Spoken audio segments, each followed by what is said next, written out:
just pick up for everybody who doesn't know, because obviously I met you at Savills. Yes. And you did some excellent research there that I listened to and talked to you about. But maybe just pick up with a little bit about where you've been and where you are. Well, I'm now at UCL, at a new institute, real estate institute, that we set up about 16 months ago. I started in commercial real estate shortly after graduating, so back in 1986. You were talking about residential and the growth of residential. I made the move to Savills in 1989 because I believed that residential should be invested in the same way as commercial real estate. So it's only taken, 30 years? I guess that introduces the sort of rather long-term global view that I am now taking of real estate. And what my move to academia has enabled me to do, without really changing how I'm thinking or what I'm thinking about, I guess it has given me the opportunity to consider not so much the next decade as the next century. And I'm coming increasingly to the realization that what we think is normal in real estate is actually very, very peculiar to a particular period in history, which is the late 20th century. And that in the 21st century, we can by no means rely on the same conditions pertaining as was the case in the last 50, 60 years or so. So I think it's interesting times, but maybe not so much in the way of a Chinese curse, and potentially, I think, more exciting. And obviously the benefit of looking towards the next century is I can't check whether you're right, Yolande, obviously. Who knows what advances may be made in healthcare and technology. Yes. But let's drill down a little bit into that. So let's look at the last 10 years, let's say, or you're talking about that there's a peculiarity, particularly in the last decades of the 20th century. So why is that so peculiar to what went before? Oh gosh, this usually takes at least 2 hours, but I'll try and summarise. Although, as Nicola said, the real estate is local, and all of us are pretty much concentrating on something that is local and sectorial. So it's one sector, sort of tiny bit of geography. There are global, however, there are big global trends that impact almost every locality, and the biggest one, I think, has been something which I think rather surprisingly has gone unnoticed, which is that the late 20th century is a period of exceptionally high, first of all, inflation in the post-war era, and then interest rates. And what we entered in about the early to mid-1990s was what Roger Bootle called the death of inflation, but a period when inflationary pressures receded globally and interest rates came down. And I think we completely underestimate how much asset price growth in all sectors, but especially in real estate, is simply due to a yield shift from very high double-digit interest rates down to low single digits. Now, my prognosis is that the future of interest rates globally is going to look much more like the previous 2.5 centuries than the last half century. And you can, just looking at the last 10 years, actually, you can see the roots of the consequence of this. With quantitative easing, we had the last surge of asset price inflation. Low stable interest rates means that in future there can be no capital growth without rental growth. Well, that sounds very sort of trite and simple, but actually the implications of that are legion, because if what actually adds value to real estate is not the serial trading of land, which is an automatically growing asset, but actually adding value to your occupiers' interests, it kind of changes the focus of what you're doing in real estate completely. It puts immense focus on people and understanding society and people and occupiers in the very most broad sense, instead of this sort of myopic concentration on land and money, the other two sort of corners of real estate, as it were. So I think when we talk about real estate and when we talk about it at the Institute, We are now talking about something that goes much more broadly, is much more broadly based than the traditional sort of surveying courses. And I think the focus on how you add value, how places work rather than how buildings grow in value, is becoming very, very relevant.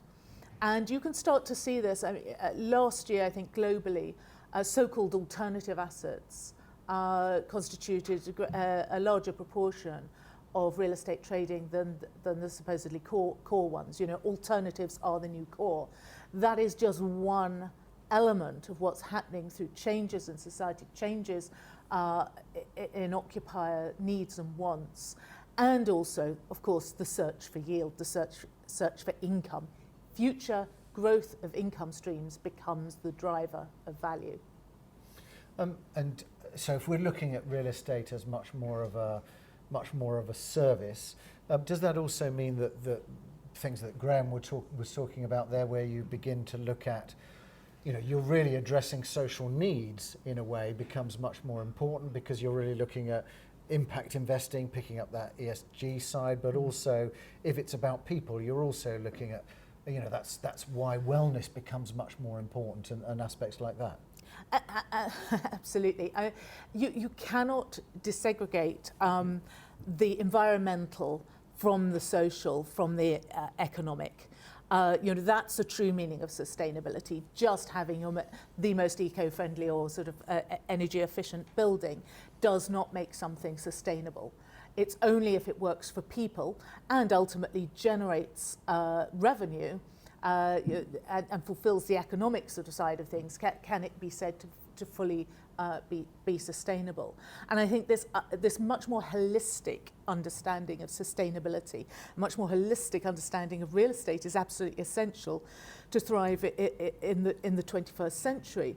I mean, at the extreme, not understanding, not paying attention to climate change and the environment means we're not talking so much about stranded assets, but assets that are literally underwater in some cities, in some locations. And Jakarta is actually in the process of being relocated, a huge city, I think it's about 20 million people, because it is too low-lying. Lower Manhattan's in potential deep distress. You know, we don't have to go far from our core markets to find very, very immediate issues. And that we talk at the Institute about a tsunami of change that's coming at real estate, and in some cases literally. But I think what most of us in the markets will experience is more like a series of waves just coming at us, and the landscape will look different as each one recedes. You've got technological change, social change, demographic change, global economic changes, environmental changes. The list just goes on and on. And in terms of, I mean, obviously a lot of the discussion points that we're bringing up here are around challenges to the industry and also how we adapt in order to be able to solve that. Do you think the real estate world is adapting to solve that? Are they too late to the party? Where are we? This is where the answer, I guess, gets interesting. My personal experience has been that there are probably about 10% of people in any part of the industry I talk to who are kind of really acutely aware of and in action of some description. I would say there are another quarter, sort of 25% or so, ready to follow them once those pioneers have demonstrated something new. I think, though, to be candid, the real estate industry is an exceptionally conservative one. And I think too many people are still operating inside that 20th century model, thinking it's normal, and are going to be awoken with a shock. I think, for example, if we just think about the way things are valued, the RICS Red Book valuation approach of backward-looking sort of comparables, sort of how much did you sell it to for the last idiot who bought it, is particularly unhelpful if the value of real estate is going to be the quality of its future income streams, because what becomes necessary is actually forecasting or predicting, understanding, not so much forecasting as just foreseeing, having some foresight about what will happen in future, and understanding the nature of those future net income streams.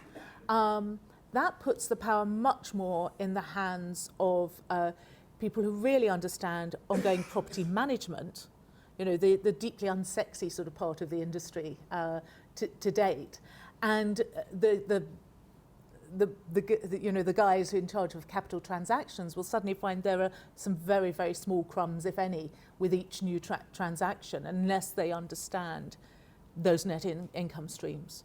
So I think there's a lot we can start learning from other sectors, and I'm particularly interested in real estate, how we learn from the hospitality industry, which is the business of leasing space on a sort of hourly, daily, weekly sort of basis. And I think there's a lot of tech and procedures and so forth that can be learned. And we're just going to have to broaden our minds to thinking about neighbourhoods rather than buildings, and thinking about space rather than sectors.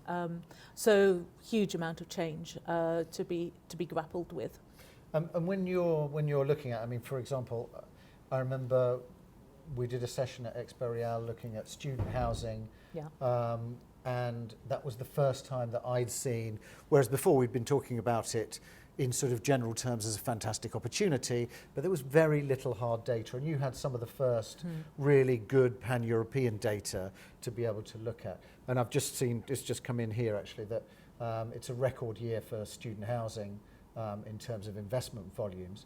Do you think, looking at these kind of living sectors, and when you look at the aspects of things like social care and those kinds of things, that the alternate, you mentioned there that alternative is the new core. Does that mean that those are going to be the sectors that are going to be more investable going forward, rather than the traditional ones like logistics or those kinds of things? Office? Well, the simple answer to that is yes, but I suspect what we have to try and avoid with the alternative sectors is actually creating new silos out of the alternatives. Because it may be that in 20 years' time, the 1990s student housing is not what's required. And what's much more important is the quality of the space in those buildings and their capability of adapting to new ways of living or studying, whatever it is. And I think even if you compare some of the first sort of 1990s student housing blocks with the sort of things that the likes of Student Hotel are producing now, they are a world apart, and have grown and adapted as the needs of the occupier has changed. So what becomes real estate at its core are immovable assets, which basically means land. And I think we don't think enough about land. You're fundamentally, if you're investing in real estate, you're investing in land. And of course, the value of land is greatly enhanced by its capability to produce. The productivity of land is enabled by its architecture, by its urban form, and by the quality of the neighbourhoods and cities that we create. And I think if you look at the long-term success and the capability of buildings and neighbourhoods to produce those sought-after income streams, it lies much more in their capability to adapt and the quality of the people managing those spaces. And I think that will apply for student housing, it's very definitely applying to retail. It's quite extraordinary, and I think there's a huge lesson in retail. It was, 5-6 years ago that Bond Street retail was being bought off a 2.5% yield. Well, you're lucky to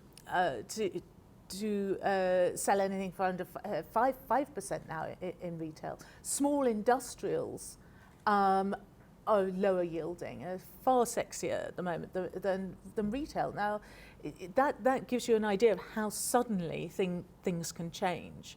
So I think it's really dangerous to just sort of think, oh, student housing has been successful, we'll just keep replicating that. That's more of the same sort of late 20th century thinking. What you have to understand is, well, what made student housing successful? Understanding, seeing a new niche, understanding a new market, and providing the right product and managing it and changing it and evolving it ongoingly to suit occupier needs is what makes it successful. And there are a myriad other new uses out there to be understood.